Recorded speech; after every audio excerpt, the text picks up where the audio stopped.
This episode is brought to you by In the Crew 512, Austin's first and only streetwear brand.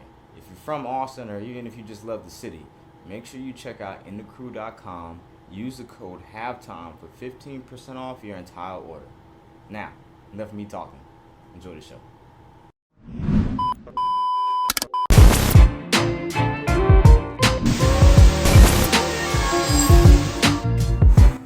I'ma go get high now. Welcome back to another episode of Halftime, man. Today, man, we got somebody that's spun the block on us, Nick. Hey, he spun the block, man. He said, hold on, I gotta pull back up. He the first He one? the first one to really spun the block on us. And to be honest with you, he had a big year. He did. And if our family has been tapping in with people, because like we tell y'all, we want to do things and we want to bring people to the forefront that inspire you and want you to do more than what you have been doing. And man, this person is special. And I'm so excited to have him back here on our podcast. And that's the man himself, Mr. Kalvin. How you doing? What up? How y'all doing? Appreciate y'all for having me back. It's Yes, good to sir. be back. Yes, It's sir. good to be back.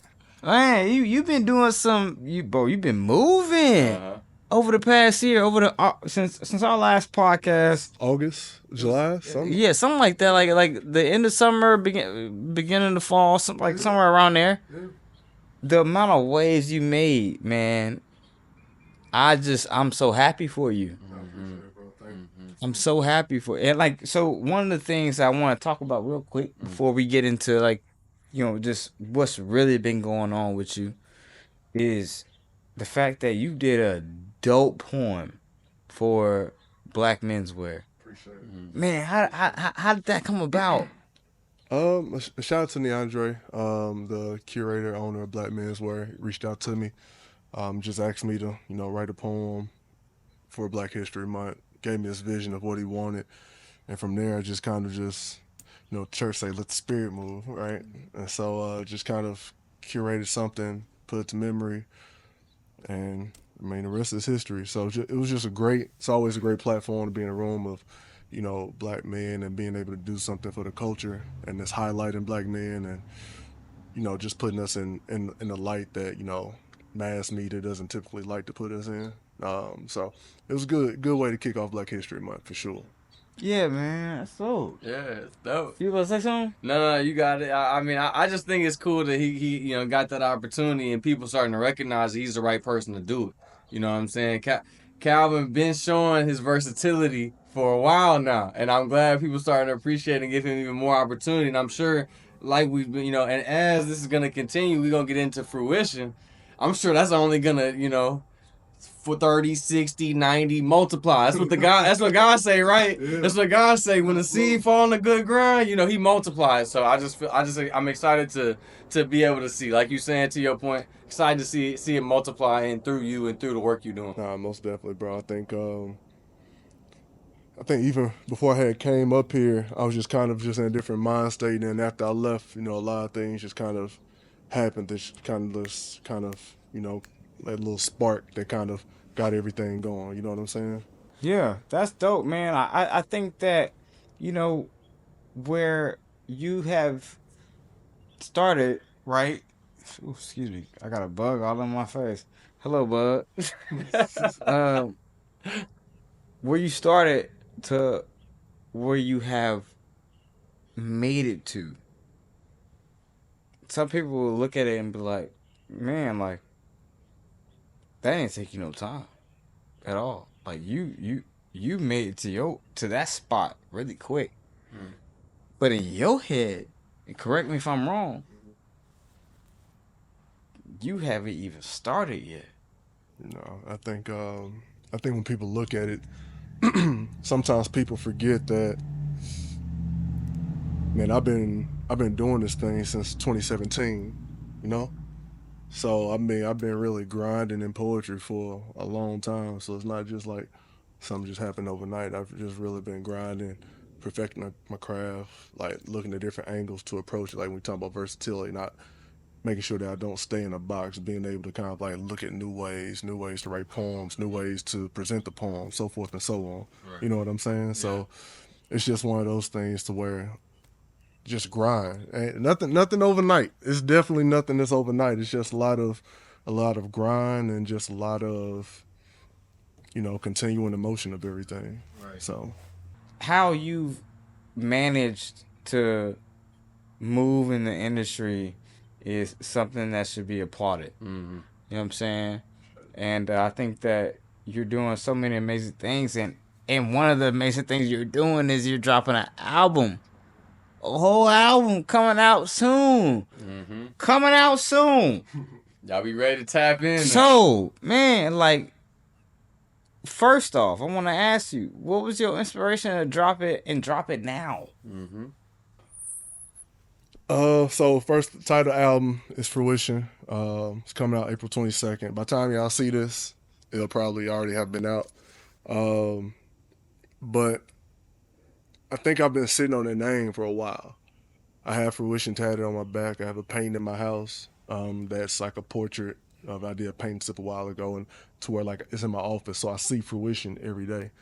So I've just last year I was having thoughts of like, all right, if I do another album, because this will be my third, I don't want to do an album and not make it a story or make it a cohesive body of work or like just make it an art piece. You know what I'm saying? So I think mentally over last year it's just kind of been, okay, what do I want to write? How do I want to structure this? So forth and so on. And then after our podcast that we did last year, I had some things in life that just happened that just kind of made me, all right, I need to do this now, because ain't no telling when if tomorrow's gonna be there. No procrastination. It was just one of those things, So, and I write about that process in Fruition on the album of like, I think if people listen to it, they'll kind of understand of like, oh damn, like he was really kind of going through a lot mentally, emotionally, and just personally during that time. So I think that's what this album is kind of going over a good majority of a lot of the things I was going through last year. It's very evident that you took time to dive into your feelings and the things you were processing, and then were very, very intentional and specific with the wording that you use.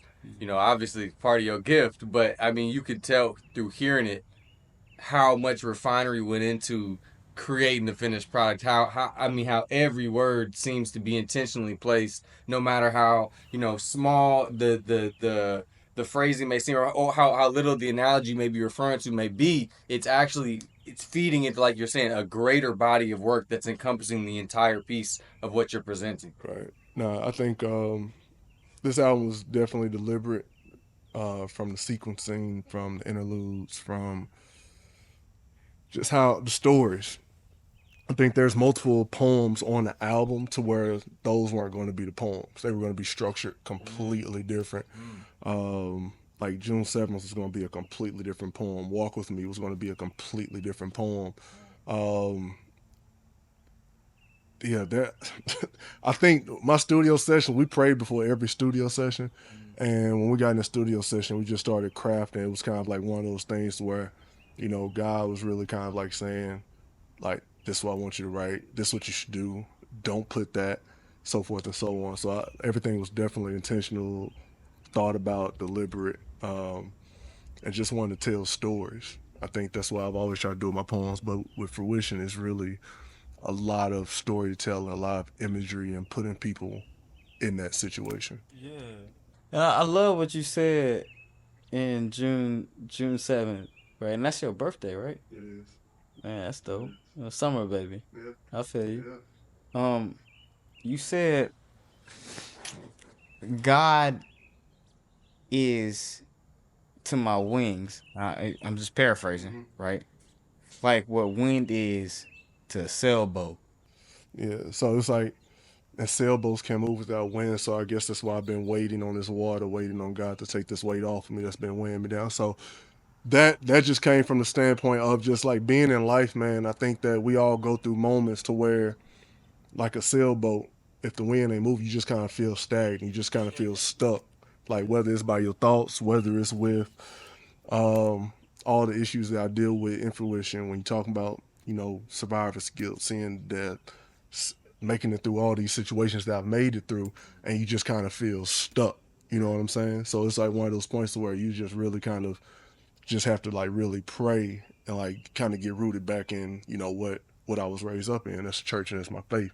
So like really kind of tapping back in, like, look, man, like this is where I'm at emotionally, this is where I'm at mentally.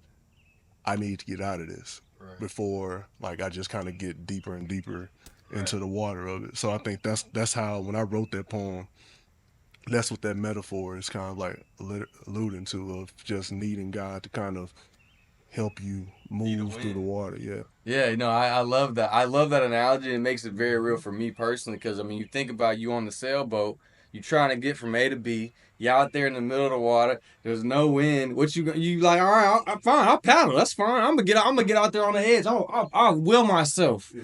And I'll get farther and farther into that water to make sure I can dig and dig and dig more to get myself further. When in reality, God ain't tell you to paddle. He just told you to sit there and wait for his wind, because his wind's gonna come right at the right time and get you across at the right time. Versus you don't know what's in the water in between you and there. Maybe he's waiting on something, and so it's beautiful how you articulate it though, because exactly that. We often don't want to wait for his wind.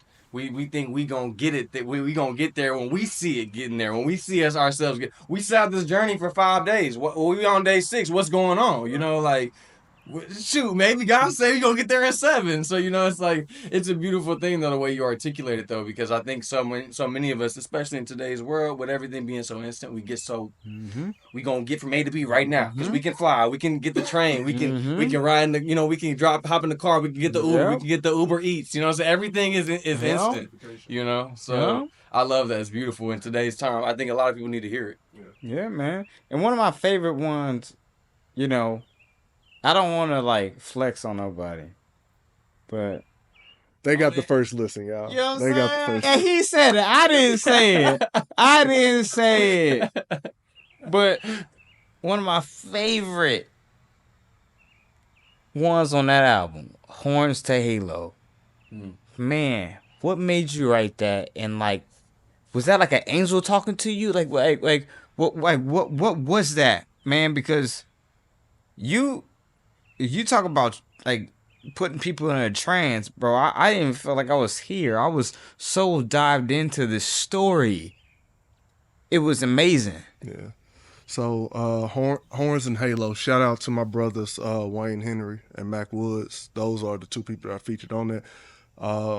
So Mac is playing the devil, and Wayne is playing God on there. And so what kind of got me to that poem, because I've thought about it for some time. So I think we did our interview in August. In September, one of my brothers, who I grew up with, he got killed. So that followed a month after our interview, right? And so that September, October, well, really September, from the time he got killed, funeral, and even like a little bit after the funeral, I was just in like a real dark space. Darker space before I had went to the funeral and was just able to be around the family and everything. But then it was just, even when I came back, it was just kind of just, I mean, he was younger than me. I'm 34. I think Stan was 30, 31, something like that.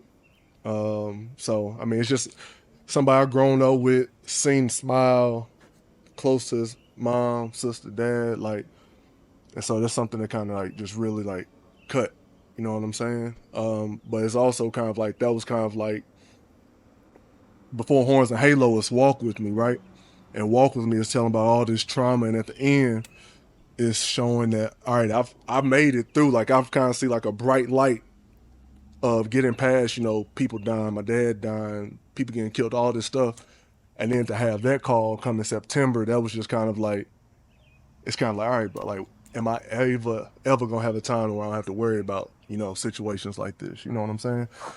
So Horns and Halo, I knew that I wanted to write something about it. I just didn't know what or how. But when I came to the thought of how I wanted to do it, I wanted Wayne and Mac to be a part of it. Uh, one, because of their just writing ability as poets. Two, because I knew that they were going to give me what I needed to really bring this story to light and make it seem like you can see the movie and see the discussion between, you know, myself, the devil, and God on what I want my reaction to be, and me battling between everything before the funeral and all those different things. I think that this poem is probably the one that I've been battling with the most of people hearing. Um, just because I don't think, especially like family, my mom, I don't think people really kind of know that side of me. And I think I allude to that in the poem when I say people view me as James St. Patrick, or really I have ghosts or what. Like, I allude to that because it's this image, but it's like I still know things on a whole nother level. Right. You know what I'm saying? So I think this is the one I probably had the most anxiety about people hearing, just because it does give a different side that I don't really kind of like show too much of. One of the lines that stuck out to me was just when you talking about, you know, what if God spazzed out? Because to me, it's like we all give ourselves grace when we spaz out, like over little stuff or big stuff, whatever, because of trauma or because of that person was way out of line. They should have never did that, and we all say, okay, we was entitled to do that. We was entitled to be mad or curse them out or be fight them, whatever it was. Right. But it's like, okay, what if God spazzed out? God spazzed out one time, and it's a wrap. So It's a wrap. It's beautiful what you said, because like I want to piggyback off of that, so you can run away with this, because your boy also in that title, that poem said John Wick ain't got nothing on John the Baptist. Like, and that's real. Yeah. You think about John Wick. What was he doing? He was all about revenge. Yeah. And what was John Baptist about? He was all about love. Grace, yeah. Grace, mercy. And you right. In God's realm, in God's world, in God's ethics of things, John the Baptist washes John Wick any day. Yeah. And so, like, when you say that, that's just like, bro, that's so beautiful. Who says that? That's Wayne. That's him playing God on that whole situation. And like when he said it, that studio session that Wayne, Mac, and I had was like one of my favorite studio sessions, because it was literally like us getting on the mic, and it's like a whole bunch of side eyes looking at each other as we spitting or playing stuff back over the speakers and just cracking jokes. But it's like it was just iron sharp as iron. But like when Wayne said that, well, if God spazzed out, it's a funny thing, because as humans, like, you know, we if something like that happens, we look at revenge, we focus on revenge, right? Yeah. But it's just like, like Wayne said, you want to wet up the corner, I flooded the world type thing. So it's like what you view as like revenge, like I've done things on a bigger level. If I'm wrestling with that thought with devil and God looking at the little stuff that you're talking about doing, I've done bigger. So like you don't even need to kind of go in that realm, because it ain't even gonna compare to the stuff that I've done or can do type thing. So yeah. I think it was just genius writing by Wayne. Mac playing the devil, I think that was like, I think the funny thing about Mac playing the devil, and Mac is also an actor too, the theatrical side of him on that devil, to where he's like really, like me and Wayne were in the studio looking at him like, you really talking to God like this? Like it was real, like he was antagonizing God the whole time, and I'm just like, bro, you talking to God a little too reckless. But it made it like it was a real battle, because at that point in my head, like that's what it really was internally for me, to where it's like I was really wrestling with what is my reaction to having my brother killed, you know? So I think that they did it beautifully, what I wanted to do and how I wanted to captivate everything. And that's dope that you have that community. Yeah. Right? Everybody needs that community. So we talk about that all the time. Like, you know, it's nothing to help somebody like build something that they have a dream in. Right. And your friends are invested in you. You know, I encourage y'all to go find friends that are invested in you, because that's what it's about. But also, man, like, That ode to my sister, is that what it was? Ode to my sisters. Ode to my sisters. To me, that's the dear mama and sisters. Yeah. That was my. I've never heard a song addressed to, and I have a big sister. Yeah. You know what I mean? I have an older sister that would kill about me. My sister crazy. They always are about us. Yeah. If you mess with me, my sister might. I don't know what she would do, but I will pray for any woman and man that has to cross her path. That's the type of woman she is. And when I hear that type of energy that you give to your big sister, bro, I can't do nothing but applaud you, bro. I had tears in my eyes. You know what I'm saying? Yeah, I think that like with Fruition, it is an album that kind of is taking people on an adventure to, okay, this little boy who started from this and went through all these different stages to get to a point. And you know, I spoke about my mom and my dad on my previous album, and one of the things that I wanted to do is, you know, really shed light to my sisters and my grandparents. And so with Ode to My Sisters, it was really just like without them three, I know my life is completely different. Yeah, man. My sister would definitely crash out against anyone about anything. Yeah, mine will too. I've seen You them know? be ready to fight dudes, girls, and I'll be the one to have to tell them it's not that serious. Stop. Calm down. It's not that serious. But nah, that's why I love them though. Ode to your sister, right? Ode to My Sisters. Ode to my sisters, man. Y'all gotta Love tap into that. that one. Y'all gotta tap into the whole album. But hey, if you don't listen to one, I'm just telling you, Biscuit Head say "Ode to My Sister." If you listen to "Ode to My Sister," at that point you gonna want to listen to everything else because you're gonna be like, "Eh." I'm just saying. I'm leaving it there. Yep. And then also, the other one that I love was what was it? Heart of the Family. Yeah, Heart of the Family. yeah. Was that like a more of a ode to your grandmother? To my grandmother and my grandfather. Okay. So those are my mom's mother and father. Like I said, I've written poems about my mom. I've written poems about my dad.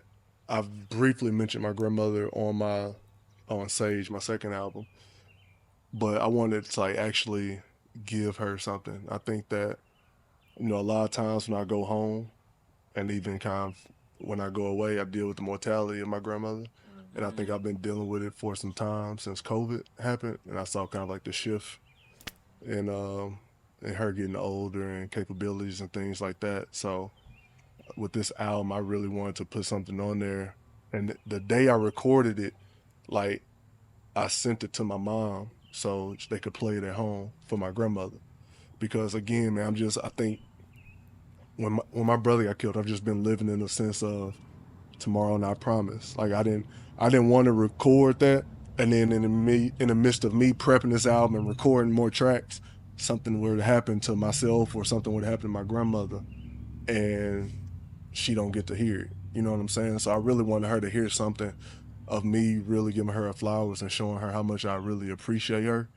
And again, those little things that her and my mom know about, like bringing those up in the poem as a callback to where like it really means something to her. I just wanted to make sure that she got that love while she's still here and while I'm still here. That's beautiful because, like, there's nothing stronger in the world than your grandmother praying for you, your grandfather praying for you, anybody praying for you in general is a very powerful thing. And to me, God honors all prayers. I think even with that, I think the thing that was pointed out with that poem is just the two different ways that my grandparents taught me how to survive. You know what I'm saying? My grandmother taught me the spiritual way of keeping me rooted in my faith, keeping me rooted in God, and teaching me how to pray. Like while you spend the night at my grandparents' house, I used to go in my grandmother's room, and we would pray before going to bed, like get on our knees and pray at the bed or whatever the case may be. So she taught me how to live in that facet. My granddad taught me how to live in a completely different facet, but it was important because of where we come from. Like as a little kid, and I think I explained this like our last interview, like I knew about drugs, gangs, killings, all this stuff at a very, very young age. A lot of it came from my granddad teaching me because he wanted me to know how to maneuver and how to move and not let anybody take advantage of me or be manipulated in a certain way to where I get caught up in a lot of traps that are back home. So they just taught me in two different ways, but they both molded me into how I live my life and who I end up becoming now as 34. Right. So And I think that's beautiful because I feel like a lot of people, as your grandparents get older, a lot of people view them as a burden. Yes, you appreciate them for the knowledge they can give, but you lose a little memory. You lose, it's like a lot of times people will view their older relatives, and I mean, guilty of it too at different times, but as a burden, as in something you have to do this because they can't maintain a way of life or they can't, and it's like in reality, like nah, at the very least, that's what you could do for them because to your point, they paved the way, they have made you into who you are, and granted, for better or for worse in some cases, but oftentimes, bro, grandparents have learned so many lessons that they're that all the things they're trying to pour into you are the right things. They're really trying to get you right, and it's just can you listen? Can you hear the way that they're teaching you? I understand a couple generations across, communication gets a little difficult sometimes, but it's like if you as a young person can see the fruit in what your grandparents are teaching you. To your point, the point of your song, like there's so much to be gained, there's so much to be learned, there's so much to get for yourself, selfishly even from them, just from all of the lessons they learned and how the ways that they pour it into you. So I just love that you call that out because again, I feel like it's something that we often overlook, especially in today's society with the way we are running about what can I get next and what can I do for me now. It's like shout out to the people who actually set me up to be successful now today, versus the people who are just doing stuff for me right now as the man I am right now. Like the people who got me here.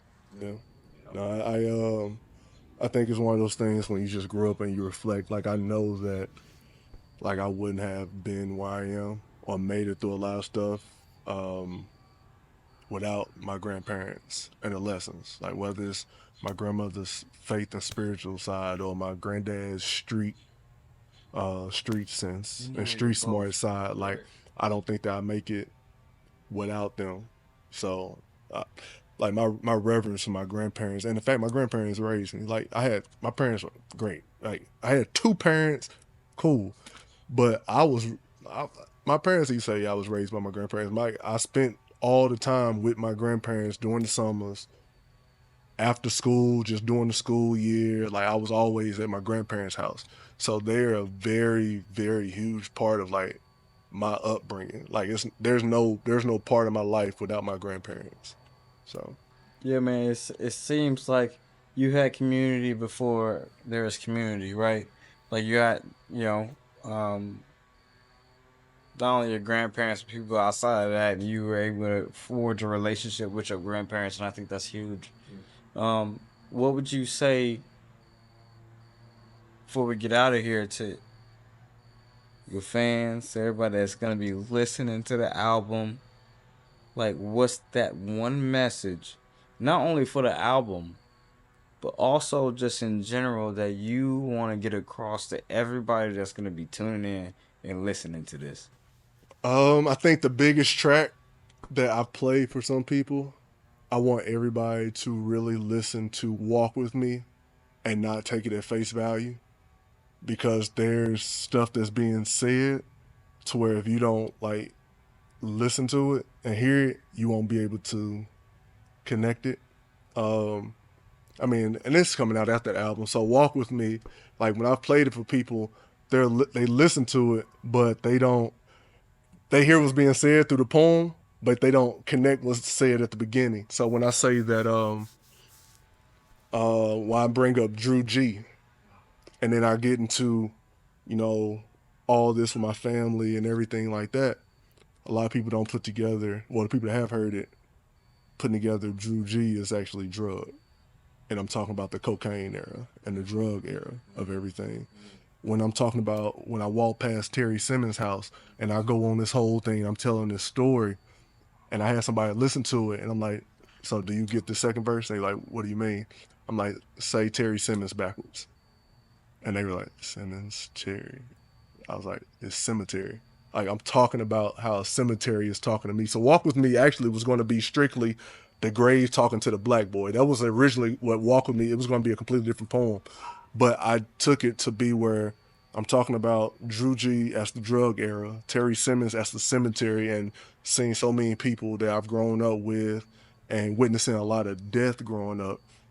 And then at the end is just strictly trauma. And trauma encompassates all of those things, and it's just kind of holding a mirror up to all of that, and he's kind of going on his rant to me about deal with it or whatever, you know what I'm saying? So that's how I really want to craft that poem, to where it's like it's really taking people on the journey and personifying a lot of things. So Walk With Me, really listen to it. If you listen to it and you hear this, go back and listen to it, and you'll listen to it in a completely different manner, I promise you. um Fruition is stems from Proverbs 18:16, which I talk about in the intro, right? And it's just really, again, going on a journey from this little boy who used to do Easter speeches at church to now being where I'm at now, and the goal of me wanting to get a Grammy behind spoken word and poetry. And it's not even just for me. Like, the people that I have on this album, Kevin Williams, who's singing, Arnez, who's singing on Flawed Love, or Masterpiece Poet, who is an international poet. Like, I have different people on here that I want to be a part of this. So if this is able to get that Grammy, everybody can now put Grammy nominated, Grammy winning poet, singer, artist, whatever behind their name. Just being able also to represent my city, being able to represent my family.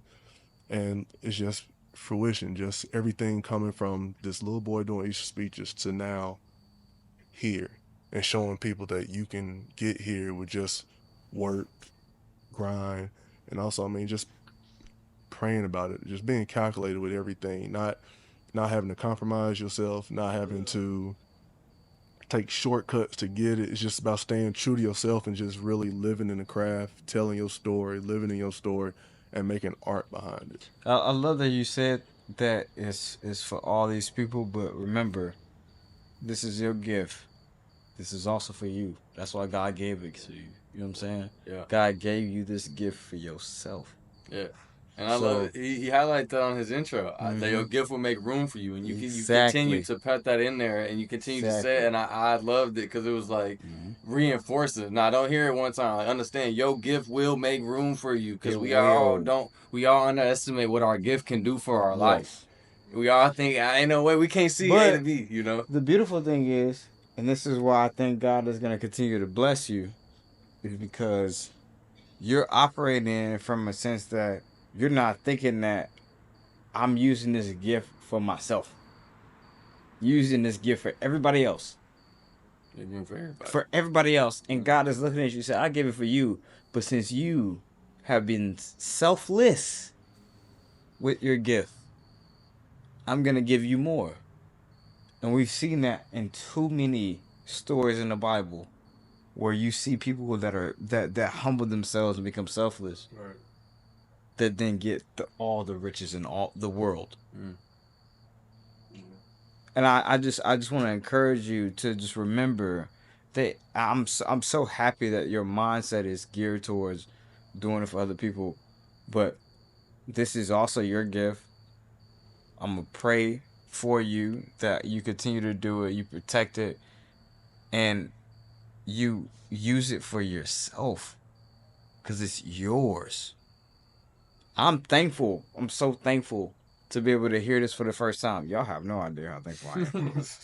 But also, for you to be able to share this with the world, I can't wait to share that with my sister. Yeah. I can't wait to share that with my grandparents, with my mother, with just with my family in general. Like, this is going to help people. Families. And I think that I mentioned everybody. I don't want to forget Devontae Thornton as well. This song on it, but I would be remiss if I didn't mention Ishmael Moody, who was my producer. Like a lot of the stuff, him and I constructed from scratch. It wasn't. It's probably maybe 2 or 3 instrumentals on there. Maybe four, maybe 4. They're from his archives. So out of 12 actual poems, like a lot of stuff we did from scratch. So like his production, his engineering, like we would have talks about what we wanted to, and then when he gave me the masters, I could peep like the little things that he did. Like he really brought this project to life and made it sonically, whether it's in the car. I've given the car test, headphone test, soundbar test. I've given every test, and he really brought my vision to life. So I really appreciate Ishmael for what he did with this project for sure. So if y'all need any work in Dallas, Ishmael Moody, you can reach out to me. He probably on my Instagram tag, but he'll get you squared away. They heard that? I know they heard that. They heard it. They heard it. Go ahead, follow Ishmael. Mm-hmm. Tap in with him. It's going down in Dallas. It's going down. It's going down with this album. Yeah, it is. Fruition. Man, and don't just play it. Like, just play one thing. Like, go ahead, whenever you about to do some cleaning, whenever you about to drive somewhere, go ahead and play the whole thing. Because all of it goes together from top to bottom. It's like the beautiful bow tie.